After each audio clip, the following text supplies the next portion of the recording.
வாழ்க வளமுடன். அனைவருக்கும் இனிய காலை வணக்கம். இன்றைய சிந்தனைக்கு சும்மா ஒரு தட்டு. இறைவனுடைய எந்திரமாகவே இருக்கக்கூடிய மனிதனிடம், இறைவனுடைய கருவியாகவே இருக்கக்கூடிய மனிதனிடம் முழுமையாக ஆறாவது அறிவு வந்துவிட்டதால் இறைவனோடையே கலக்கக்கூடிய அளவுக்கு மனிதனிடம் ஆற்றல் இருப்பது தெரிய வரும். அந்த ஆற்றலை கொஞ்சம் வளர்த்து கொண்டால் போதும். நீங்கள் இனிமேல் இறைவனிடம் போய் எதுவும் தனியாக கேட்க வேண்டியது இல்லை.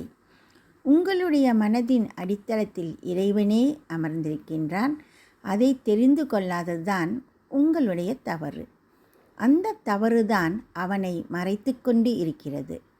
சும்மா ஒரு தட்டு தட்டிவிட்டால் போதும், சும்மா ஒரு தட்டு தட்டிவிட்டால் போதும், உங்கள் அறிவு பிரகாசிக்க ஆரம்பித்துவிடும்.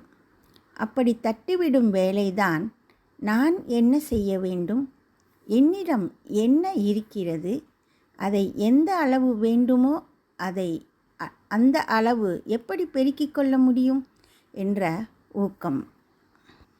தட்டுங்கள், திறக்கப்படும். ஒரு குடும்பமானாலும் சரி, தனி மனிதனாலும் சரி, அல்லது சமுதாயம் ஆனாலும் சரி, எல்லோருமே ஆக்கத்துறையில் ஒருவருக்கு ஒருவர் உதவியாக இருக்க முடியுங்க. இந்த தத்துவம் விஞ்ஞானத்திற்கு ஒத்தது. இந்த அருட்தந்தை வேதாத்ரி மகரிஷி அவர்களது விளக்கம் உளவியல் தத்துவத்திற்கும் சரி அல்லது வாழ்க்கைக்கும் சரி எதற்கும் முரண்படாதது.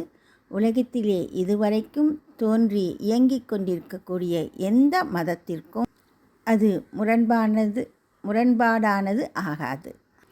நமது மனதின் அடித்தளத்திலே அமர்ந்திருக்கும் இறைவனை தெரிந்து கொள்ளாதது நமது தவறுதான்.